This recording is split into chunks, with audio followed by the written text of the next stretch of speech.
June 10th, a day which will go down in tech history. While I'll upload videos about Apple later, for me, another consumer electronics company stole the show.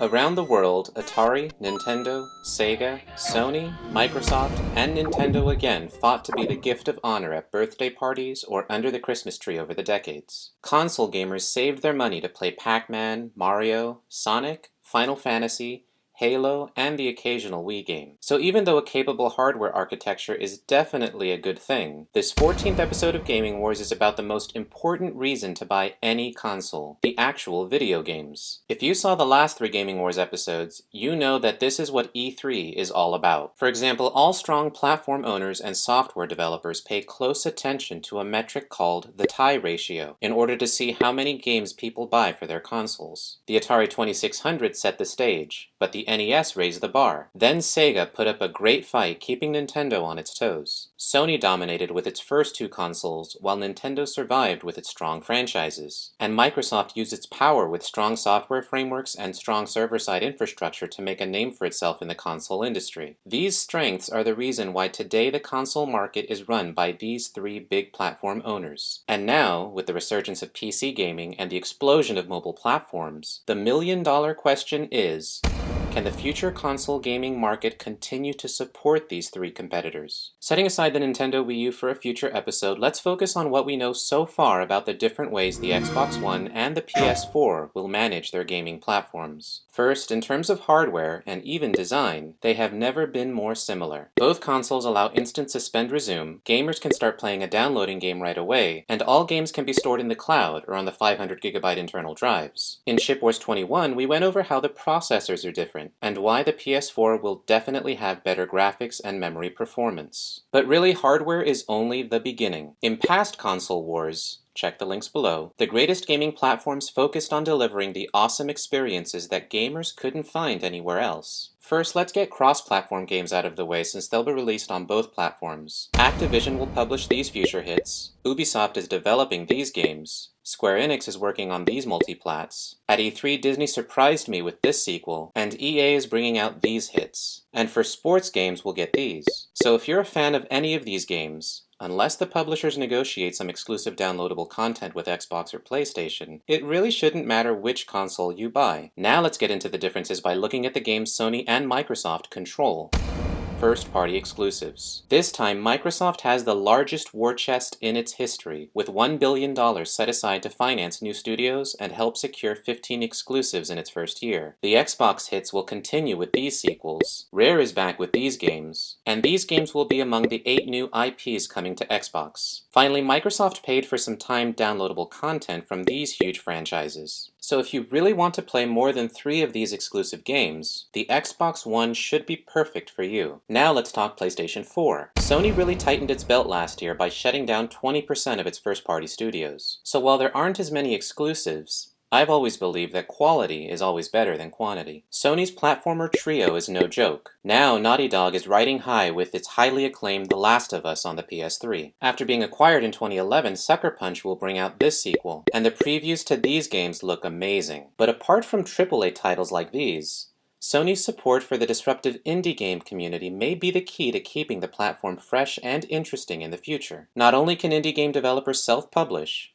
but Sony has been actively investing in downloadable exclusives like this game. So to sum it all up, Xbox is using its money to secure AAA exclusives, while Sony is more focused on fewer titles while appealing to smaller, innovative developers. Now, like I said before, with the growing popularity of PC and mobile platforms, the gaming industry is fundamentally changing as we know it today. Now, in the industry, there are 3 main constituencies: publishers that promote games, consumers that buy them, and retailers that sell them. Before, game publishers made money by making and distributing physical copies of games to retailers. But since 2006, the publishing industry has been under some intense pressure. Midway, Hudson Soft, THQ, and even LucasArts have shut down or gone bankrupt. Retailers share some of the blame for aggressively promoting the used game market. What happens is after the first sale, every time a used game is bought or sold, none of the money goes to the publisher. The benefits go directly to the gamer and the retailer. The used game market really gives poor gamers gamers like me the opportunity to try out different games. But as I said in Gaming Wars 8, digital distribution is definitely the future. Now, publishers have been trying to cut out retailers and take more control over the gaming industry with something called digital rights management. For example, in 2010, EA created online passes, one-time use codes that require players who bought used games to buy a new pass in order to play online. But after all the backlash,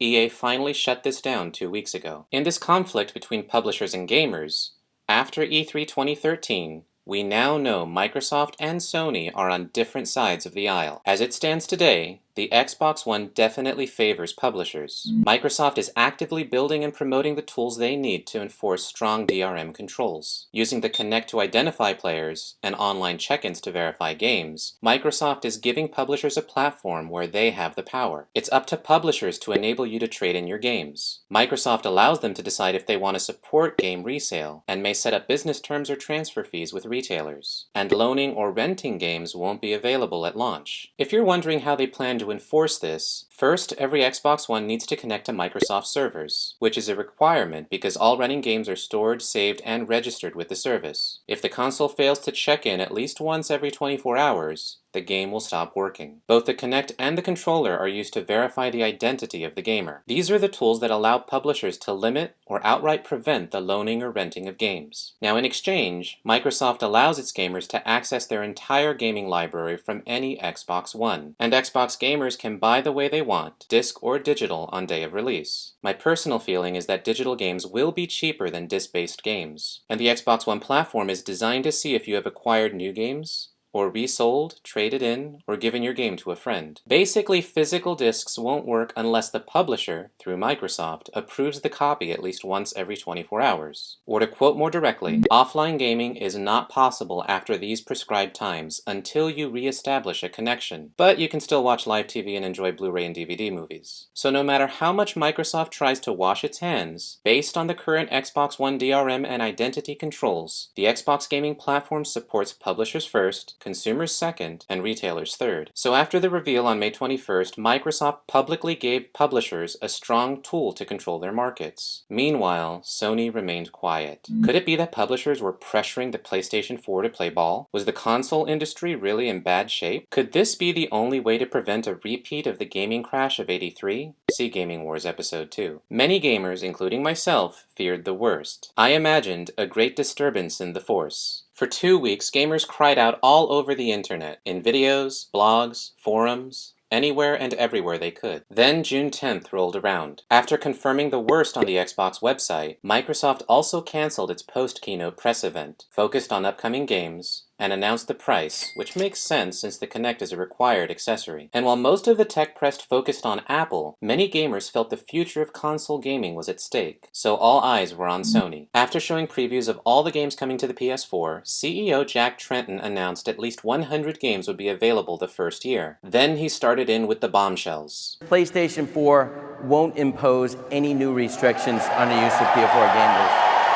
PS4 supports used games. As the details emerged, they can trade in the game at retail, sell it to another person, lend it to a friend, or keep it forever. Gamers around the world continued to go nuts.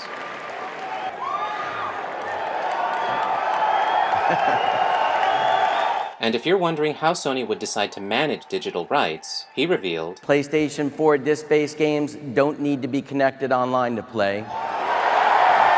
And the jabs kept coming. If you enjoy playing single-player games offline, PS4 won't require you to check in online periodically. Also, the PlayStation Network will become a bigger part of the PS4 platform. For about $5 a month, Sony is offering cloud saves, automatic game updates, free and discounted games, and online multiplayer. But the best part of the PlayStation Network is that rather than being a DRM tool as it is with the Xbox One, so much so that Microsoft will brick your device unless it checks in online, using the PlayStation Network is completely optional. You can pay the $5 a month, or you can play PS4 single-player games offline all you want. An internet connection is not required to play single-player games. And also the PS4 is region-free. If you buy a game in Japan, it will still work in Europe. Starting in the US, the PlayStation Online Network will begin streaming critically acclaimed PS3 games in 2014. So backward compatibility is another benefit of joining the PlayStation Network. And to seal the deal, Andrew House put the icing on the cake. $399.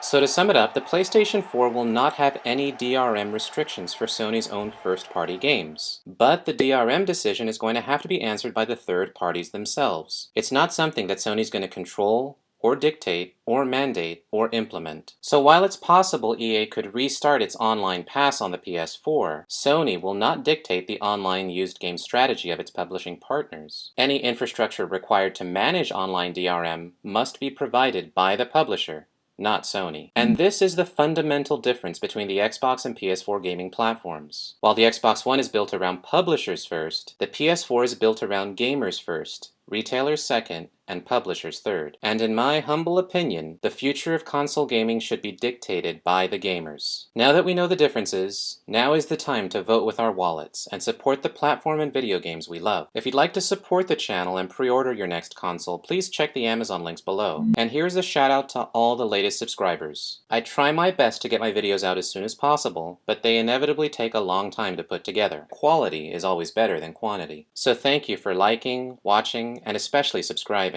And in the next couple episodes, we'll break down the controllers, social aspects, and media capabilities of the 8th generation consoles. And now that Nintendo has officially beefed up its library, it's time for me to show the Wii U some love. Because personally, I can't imagine the future of video games without their epic franchises.